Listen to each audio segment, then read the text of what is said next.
My oldest daughters, I would have to say if there was any one thing I would change, would have been not to sacrifice my relationship with them on the altar of success.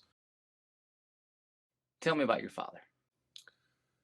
Well, I didn't really know him too well, but he used kind of a multi-talented guy. Uh, Ironically, turned out to be a whole lot like him, even though I wasn't around him much. So handsome, good looking. He tall, talented, could do a lot of different things. I think he, just probably average, typical guy. What was he like as a father? I can't really tell you too much. Absentee. Okay. That's how I guess he Well, tell was. me It the was, story now. So, what was your? Did he leave at your early age? Was it divorce? How did it play out? yeah. So I guess I was about four, and we were living in Texas, uh, and he was a pastor who had just gotten kicked out of the church for being with another woman, who he ultimately ended up leaving my mom for, and then very sparingly initially came and visited, once every other weekend and those kind of things. But after probably a few months of that, pretty much moved away, and then that was about the last I heard or saw of him for a long, long time. What kind of impact of not having him there? How do you think it influenced your life?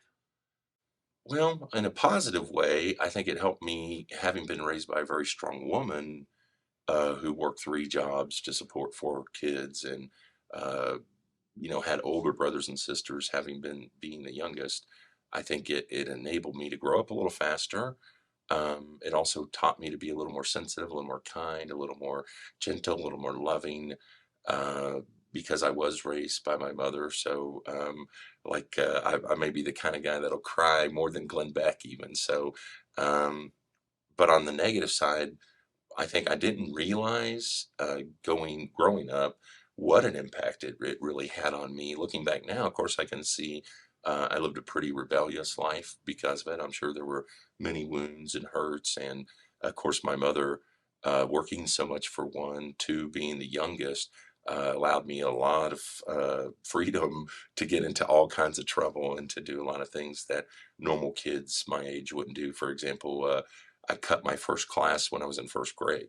So, there were a lot of things I look back now that were true indicators of having no father figure, no disciplinarian or a great example of what a man is. And, uh, just kind of look to my maybe older brothers who were only at best 4 to 8 years older than me. So even they weren't men yet, and really, as much as they probably tried, didn't know what it meant to be a good man, and therefore uh, give me really any kind of good example to follow. From what you know about your father, what's the one word you would use to describe him? Well, I guess I'm pretty objective at things just in general in life, so I always kind of like to look at the positive and the negative of things. And so I'll give you two words. On the positive side, I'd have to say talented, and on the negative side, selfish. That's good. Um, from as much as you can remember, what are the good things that you learned from your father? How not to be a father? Short of that, I can't really say because I mean, from the time I was four till maybe when I was 35 years old, there really wasn't any kind of relationship with him, other than occasional birthday card or things like that. Later in life, he got saved, really saved, not just head saved, but heart saved. And so at that point in time, God started to do a work in his heart, his life, and mine as well, having been saved a few years before that. So then God started to reconcile and restore that relationship. Um, so during my childhood, I think the only thing I did learn is what I didn't want to be, and that was an absentee father. What are there any things, again, kind of looking back, similar question. What are the bad things you learned from your father? Um, just once again, I think if anything, how to run away, from your responsibilities, from your commitments, and so on. Uh, I thank God that I did have an older brother who, early on in his life, in his high school life, came to know the Lord through Fellowship of Christian Athletes. And so that change that took place in his life really helped me at a younger age to have what I probably wouldn't have had otherwise, at least somewhat of an example of what honor, integrity, and character really were. And so that kind of helped me see growing up, looking back, maybe not at the time when I was a kid, but now looking back at what it really means to not only be a man, but to be a father. I think anybody can have a kid. The question is, can you be a father? Can you really be a father to them? A mentor, a teacher, a loving, kind, gentle instructor who's stern, firm, but fair at the same time. Did anybody besides your brother ever step in there and become a father figure to you? My mom did something I think a lot of women do, especially in her circumstance. You're broke, your husband leaves you, he doesn't pay child support. She goes to work, she starts working three jobs, still in over her head. So she ends up getting married to another guy who ultimately turned out to be an alcoholic. So in the short stint in my relationship with him was pretty much non-existent too, because I was always afraid of him because he'd come home drunk and kind of hooting and hollering and just crazy kind of stuff. So I'd always kind of just disappear in my room and never get in his way, kind of thing. So uh, I don't really have a frame of reference other than my brother, maybe a coach or two along the way as I got older and played sports and things like that. I think my fourth grade school teacher um, really was impactful at a certain point in time in my life. I still remember his name. So I think, at that point in time in my life, I must have been hungry for something or missing something that I saw in him that he treated me well and he taught me some things, but as much as any school teacher can do in the fourth grade. What do you wish your dad would have told you but didn't?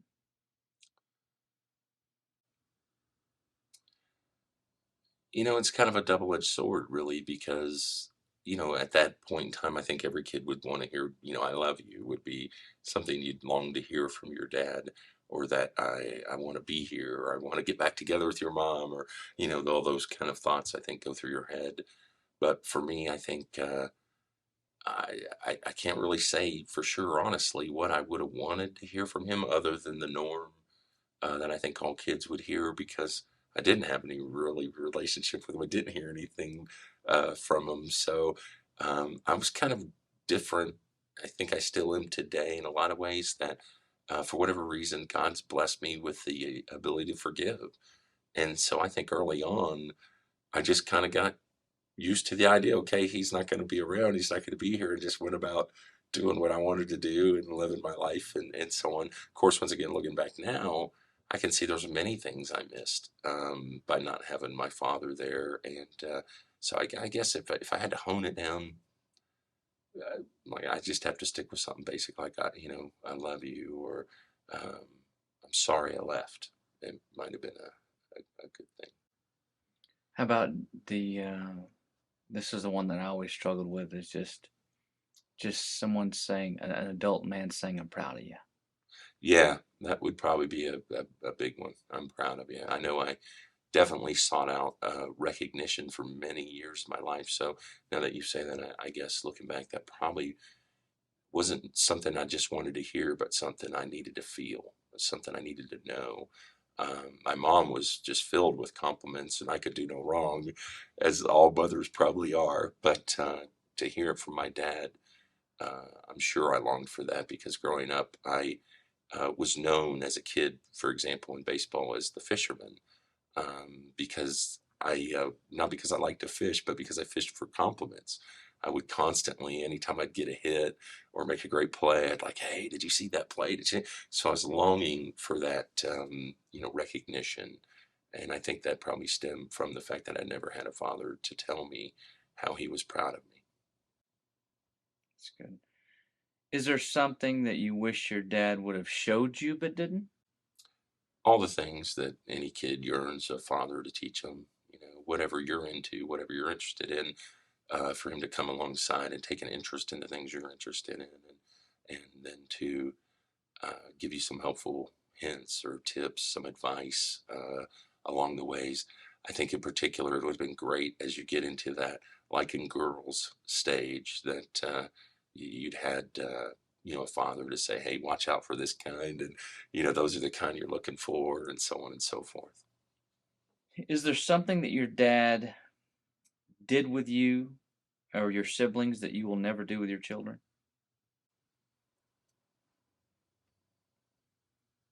Pawn them off on someone else. I never forget the times that he finally did start to come around again and ask for time with us, maybe going up to visit him a couple weeks in the summer, once or twice, but then not being there and just pawning us off on, our stepmom, who at that time we felt like was the step monster, the evil, wicked stepmother from the West. So, ironically, now I have a better relationship with her than I do with him, but it's funny when you're young how no one, especially in those circumstances, will ever take the place of your real mother, and to be thrust into a situation where you're homesick, kind of like a kid at camp. You don't want to really be there. You're only going there because your mom told you you had to go there, and then to be kind of turned over to what in your mind is the wicked stepmother from the West. I think it really resonates that we weren't important, that I'd been better off just staying back at home with my mom and not going with him at all. Kind of on the flip side of that, was there anything that your dad did with you or your siblings that you have done or will do with your kids? Yeah, I'm sure there's lots of things. I can't really recall any No, that's off the fine. top of my That's head, fine. No, no, no. but I would have to probably say, if any one thing, I think I learned more from his mistakes than I did from his example. Just once again learning what not to do more so than what to do. And I know my dad's probably going to watch this and think I'm being so unfair, but that's just the God's honest truth of it. I think I've learned far more from him on what not to do, and many many things that I won't do with my kids. I could go on and on and on Yeah. that issue, but what I will do with my kids, um, I really can't recall other than maybe going to the zoo or going fishing once. I would go do with my kids. Yeah. What was the most memorable experience with your dad? Do you have one? I would have to say throughout the course of my life, or as I was as a kid, just any time in my life, Anytime. Promise Keepers here in Dallas, Texas, when he got saved. I'll never forget, having been saved for about a year or two myself at that time, and had been praying, knowing that my father, knowing what I knew it was to be a Christian at that time, that something had inside me had changed, and that if any man be in Christ, he was a new creation. And that certainly was the case for me. God had really just, did a 180 in my heart, and so did my life. After he changed my heart, my thoughts changed, my actions changed, my words changed, my priorities changed, my relationships changed. And instead of having anger towards my father and not wanting really anything to do with him, I began to pray for him to get saved. So I think that time at Promise Keepers, when God really did get a hold of his heart, and it was evident because when they asked people to come forward and make a decision for Christ, he was so broken and weeping so hard that he couldn't even get out of his chair, and just sat there with his hands in his head. And I must admit, at a selfish level, which maybe I'm a bit ashamed of still to this day, although I had been praying for his salvation, when I saw him broken, when I saw him weep, not only did I rejoice just as all of heaven rejoices, but there was a small part of me that felt vindicated in some way, that felt like, okay, now he's feeling the pain that I felt all those years for having abandoned us. Yeah, that's good. That's real too. Is there, speaking of When you were a child, is there a time that was your most memorable experience with your dad as a child? Is there anything that stands out? Fishing, caught a couple of my first fish in the Colorado River. He rented a cabin for us to. It was just me actually. I think it was the only second time during the summer that I had ever gone and spent any time with him. Must have been probably 10 years old or so, and so we caught some trout in a stream, and I just thought that was great. Fishing with my dad and um, catching that first fish and learning how to do it, and those kind of things. That was a good day. As a father, if there's one thing that you wish you could do over with your kids, what would that be? Well, with me and my kids, there's kind of like the before and after. There's the BC and then the AC. The before Christ, the after Christ. So my oldest daughters, I would have to say, if there was any one thing I would change, would have been not to sacrifice my relationship with them on the altar of success. Being as driven as I was, probably a lot to do with the fact that I didn't have a father, that I was determined to have everyone notice me and look at me and tell me how great I was and how successful I was. So I was, steadfast and determined on making something out of my life, trying to defy the odds, having never graduated high school either. So, to then go on to be successful, I think at whatever cost was important to me. And so I think look back now and um, prior to knowing Christ, those things didn't bother me. I didn't realize how much I was sacrificing. I might have been there, might have paid, uh, child support and those kind of things, and visited them. Having went through that myself as a kid, I was determined not to make those mistakes that my father had made. Although I was finding myself going down that same path, having been divorced. But then that was a real wake up call for me. And I said, well, at the very least, I'm going to, pay my child support. I'm going to show up. I'm going to spend time with them. I'll never miss a summer. I'll never miss a birthday. I'll never, and which I didn't. Uh, but it still wasn't enough. You can give them all the money you want and make sure they have all the toys and things they want. But there's no substitute for time. So, but after Christ, I'd say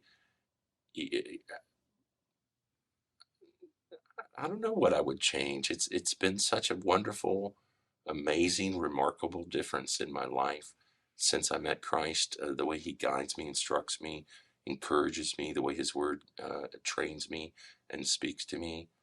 I'm sure we all have regrets. We all look back and say, shoulda, coulda, woulda. But by and large, I think the relationship I have with my kids now is awesome. It's wonderful. We got opportunities to go and do things together, to spend time together, even if it's just playing a board game as a family, or just sitting around watching one of their favorite, cartoons or something. Whatever it is, I just really enjoy the time with them. I think if I had to do any one thing different now that I wouldn't have done after Christ, it probably would be even taking more of a genuine interest in what they like. Not just trying to teach them and tell them and share with them my experiences and what I believe is good or something that they'll enjoy, but really, whether I want to or not, learning how to play that video game that I know nothing about, or putting those Legos together that after a while becomes pretty redundant. Whatever it is, just really engaging them and connecting with them at their level where they are, and not trying to get them to always see things my way.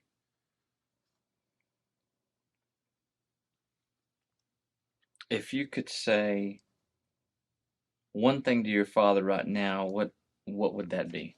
As it results to, I mean, obviously you guys have. I didn't even realize he was still alive. Yeah, he's like 70 something now. I would just say I love you, and don't forget you're forgiven. You know, I forgave you, God forgave you. That's So good. just move on. When you hear the word dad or father, what thoughts come to mind? On a personal level, for me, accountability, responsibility, integrity, consistency. I mean, there's so many adjectives that describe a father. Uh, a consistency in love and in support and in discipline and so on. Um, but then as a kid, once again, I think the word would be absentee, or even maybe better put, I don't know. I just don't know. That's good. How do you think that the fact that your dad wasn't around, how has that shaped and formed the father that you are now? I think one, I'm more cognizant of what the Bible would call a generational curse. Now, I don't subscribe to the Old Testament meaning of that generational curse because I believe Christ made all things new. That Christ redeemed us from the curse of the law, having been made the curse for us, the Bible says. But I do know with no equivocation that the sins of the father will be inherited by their children, in so much as if a father is an alcoholic, a lot of chances are their kids will grow up to be alcoholics. If the father is overly involved in business and not in family, then they'll go on to do the same thing. So I think in that respect, because we do emulate our parents, I don't know a person who will be watching this who couldn't honestly relate to the old, I'm never going to say that when I'm a dad, or I'm never going to do that when I'm a parent. And then lo and behold, you find yourself saying or doing those exact same things. So I do believe we inherit certain traits or characteristics or habits from our parents, whether we want to or not.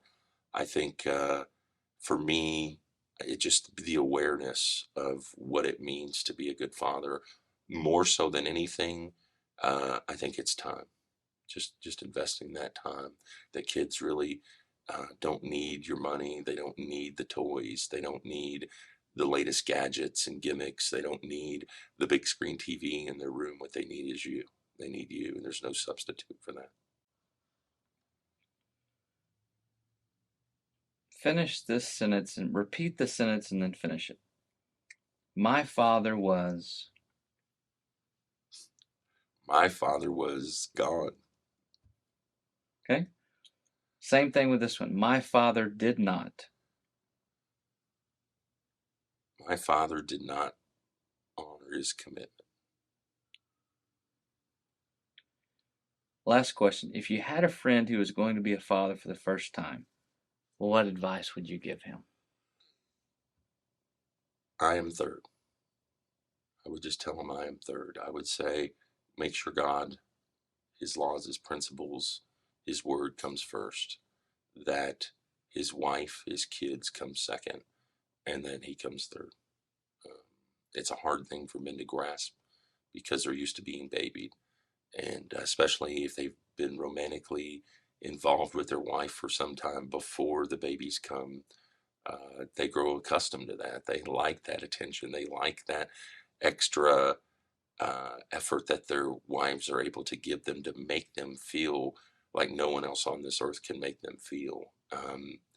And when the kids come, mom's attention, because she does become a mom, gets split, if not completely obliterated, and the whole relationship changes. And so I think they have to be mature enough at that point to realize that love is a verb.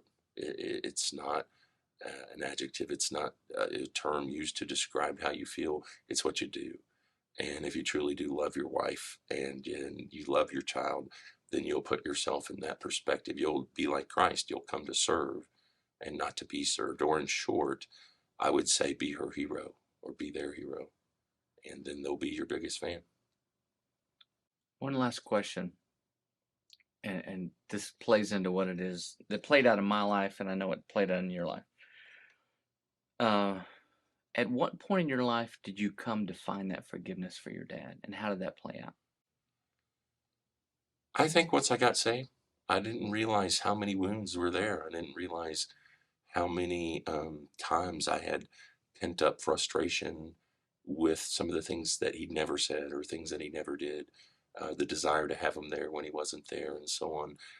Maybe the frustration or anger of that I had to go through some of the things that I would have never went through had my dad been there for me. So I think it, it impacts a person in a way that you probably can't gauge while you're in the thick of it. But looking back, you can see so many times where you say, "Wow, if this was this, then that would have been that way." But you can't. You can't change the past. You can't change those things. So you just try to uh, forgive the best you can at that time. But once I got saved, then something new was inside of me. Of course, it was the Lord Jesus, and part of the things He does, one of the hallmarks of somebody who's truly had an encounter with Christ, is He starts to change their heart.